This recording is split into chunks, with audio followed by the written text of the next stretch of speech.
안녕하세요. 제가 어릴 때 우리 부모님은 항상 화목한 가정이었습니다. 저는 집안의 외동아들로 태어나 나름대로 똘똘하다는 이야기를 많이 들어서 초등학교 때는 학생회장을, 중학교 때는 전교 1등까지 하며 집안의 기대와 사랑을 독차지했습니다. 하지만 그러한 행복도 잠시였을까요?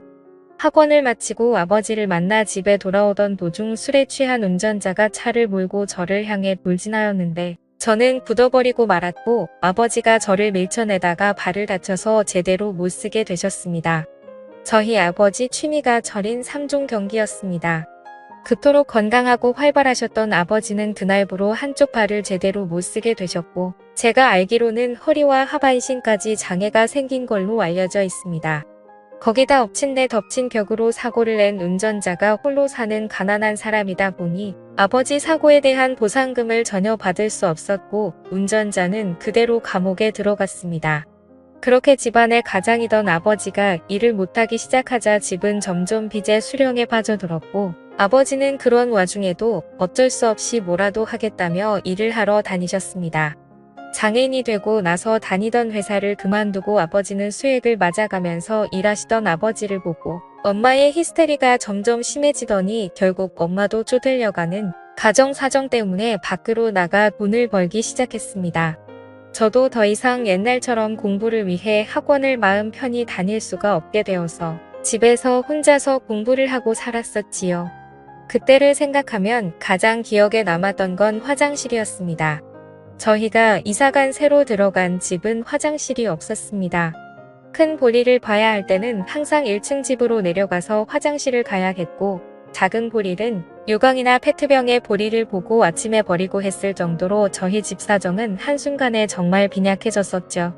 그러던 중 어느 날부터 항상 저녁이 되면 엄마와 아빠가 다투는 소리에 자다가 깨어날 때가 많았습니다. 알고 봤더니 엄마가 남자가 생긴 거더라고요.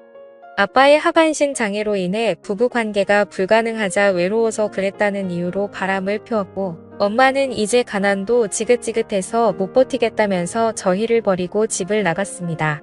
아직도 또렷하게 기억하는 것은 저희 아버지가 바람을 피우고도 뻔뻔하게 나가는 엄마를 부여잡고 저를 데려가라고 부탁했습니다. 적어도 장애인인 자기보다 더 잘 키울 수 있지 않겠냐는 말에 저를 한번 쓱 쳐다보더니 만나는 남자가 애 딸린 거 싫어한다면서 뿌려치고 나가던 그 모습이 어제 일처럼 생생합니다. 아빠는 울면서 저에게 말했습니다. 아들아, 이 모든 일이 이 아빠가 부족해서 생긴 일이라고요. 저도 정말 너무 힘들었습니다. 아버지 사고 난 날 제가 바보처럼 가만히 서 있지만 않았더라면 이런 일이 애초에 생기지 않았을 텐데라는 생각이 들었죠. 저 때문에 이 화목했던 가정이 모두 파괴되고 엄마마저 저를 버리게 만든 거라는 자책감에 빠졌었죠. 아버지는 그럼에도 불구하고 자포자기 하지 않으시고 항상 저에게 좋은 말만을 하셨습니다. 누군가를 미워할 시간에 자기 자신을 탓하고 그걸로 발전해야 한다고, 남을 탓하고 제자리에 머물러 있으면 절대 사람이 발전할 수 없다던 아버지. 저보다 더 인생이 고달프시고 아버지를 보며 정말 독하게 공부를 했습니다. 학생의 신분이니 공부만큼 할 수 있는 게 없었습니다. 아버지가 어렵게 벌어오신 돈으로 저는 코피를 줄곧 흘리면서 죽을 힘을 다해 공부를 하고 쉬고 싶고 놀고 싶을 때마다 항상 아버지와 저를 벌레처럼 쳐다보며 떠나던 엄마의 눈빛을 떠올렸습니다. 그렇게 고등학교에서도 최상위 성적을 유지한 저는 수능 시험에서도 높은 점수를 받아 서울 최상위 대학교에 진학하게 되었습니다. 그때부터라도 아버지께 폐를 끼치고 싶지 않았기에 저는 과외를 하며 제 학비와 생활비를 충당했습니다. 군대는 생계곤란 사유로 면제를 받게 되었고 그렇게 학교를 남들보다 일찍 졸업하여 기업에 입사하게 되었습니다. 제가 대학을 졸업하고 기업에 입사하던 날 저희 아버지는 이제 자기는 죽어도 여한이 없다며 펑펑 우시던 아버지를 제가 끌어안고는 무슨 말씀하시냐고 그동안 아버지가 이 아들을 책임지고 이만큼 잘 키워주셨으니 이제 제가 아버지를 책임질 때라고 말씀드렸죠. 그때도 제 스스로 대학을 졸업하고 취직할 때까지 연애는 안 하겠다고 마음 먹었던지라 그 결심을 지켰습니다.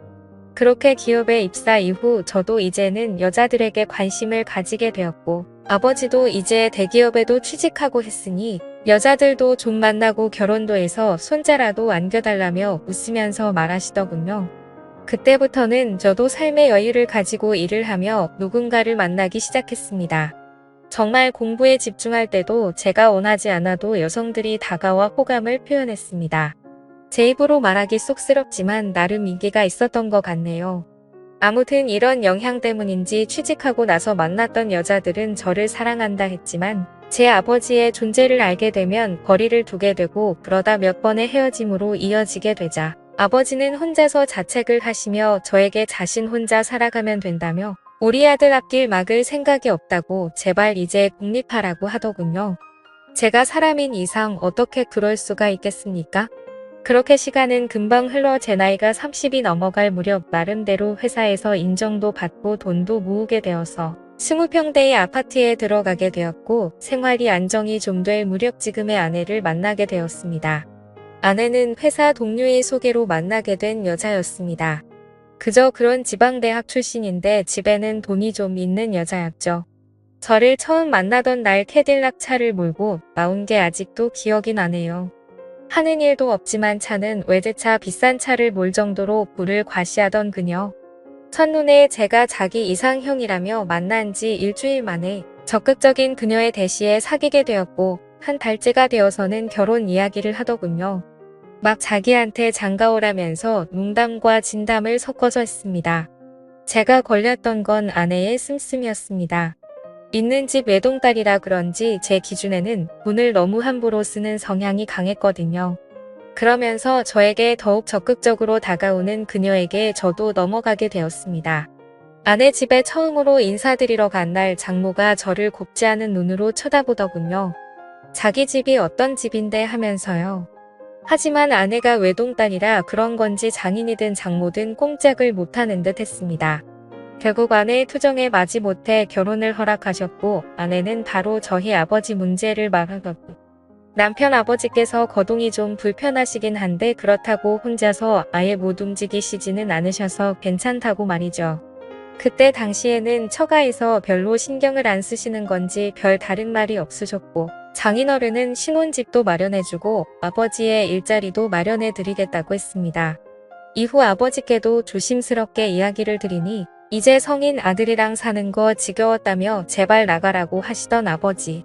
못내 마음에 걸렸습니다만 아버지께서는 제가 계속해서 고집 부리면 못 찾는 곳으로 잠적하시겠다고 반협박식의 어조로 말씀하셨습니다. 이렇게 번개불에 콩 볶아먹듯 아내를 만난 지 반년 만에 뭔가에 홀린 듯이 결혼을 하게 되었습니다. 하지만 결혼식장에서부터 불편했습니다. 저희 아버지가 몸이 불편하셔서 있는 걸 장모님이 너무 인상을 쓰시고 가까이 있는 것조차도 꺼려하시더군요. 제가 울컥하여 한마디를 하려 하자 아버지께서 저한테 별거 아닌 일로 화내지 말라며 저를 말리셨죠. 결국 이 문제로 신혼여행을 가서까지도 아내랑 싸웠네요. 하지만 그와는 별개로 그때부터 제 생활은 많이 편해졌습니다. 아내 명의로 된 아파트와 차를 타고 출퇴근하고 결혼한 지 얼마 되지 않아 아이도 생겼고 아내는 저라면 뭐든지 다 해주려고 했었습니다. 다만 저희 아버지한테 가는 건 싫어했고 저희 아버지께서도 며느리 오는 게 불편하니 쉬는 날 저만 오라고 하시더군요. 아내의 부모님 즉 장인 부부는 사업을 운영하고 계십니다. 중견 기업 정도는 아니고 사업장에 30명 정도가 일하는 회사입니다. 저희 아버지를 장애인 특채로 뽑아서 일을 맡기셨다고 아버지께서도 일도 편하고 사돈네가 많이 챙겨주신다네요.